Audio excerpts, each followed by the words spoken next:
ফকির যদি ভিক্ষা চাওয়ার সময় একটি কথা বলে ফেলে, এই কথাটা বলার সঙ্গে সঙ্গে আপনি ফকিরকে কখনোই খালি হাতে ফেরত দিবেন না।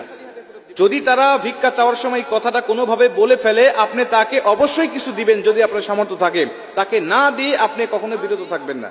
কারণ বিশ্বনবী বলেছেন, যদি কোনো ভিক্ষুক, কোনো সাইলকারী কোনো ব্যক্তির কাছে এই কথাটা বলে ভিক্ষা চায়, আর যদি সে ভিক্ষা না দেয়, তাহলে আল্লাহ পাকের লানত পড়বে ওই লোকের উপরে।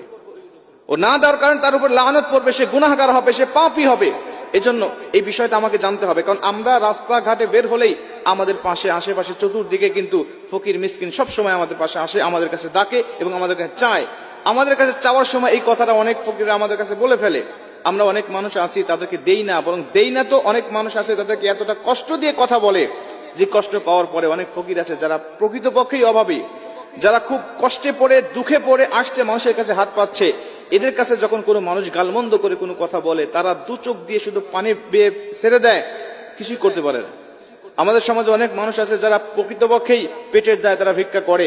অনেক মানুষ আছে যারা এটাকে বিজনেস করে নিয়েছে, যারা স্বভাবগতভাবেই 10 বছর 20 বছর ধরে সুস্থ সবল মানুষ, কিন্তু তারা এই ভিক্ষা বৃত্তির উপরেই তারা চলতেছে। তাদের উদ্দেশ্য আজীবন আমি ভিক্ষা করি খাবো, আমার সংসারটা চালাবো।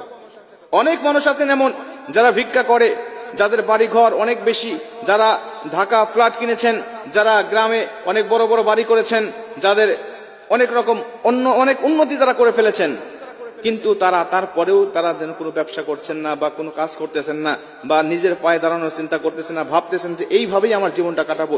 এমন কোনো ব্যক্তি যদি চায়, তাহলে আপনি তাকে না দিয়ে যদি বুঝাইতে পারেন, সেই বিষয়টা আপনার ব্যক্তিগত ব্যাপার।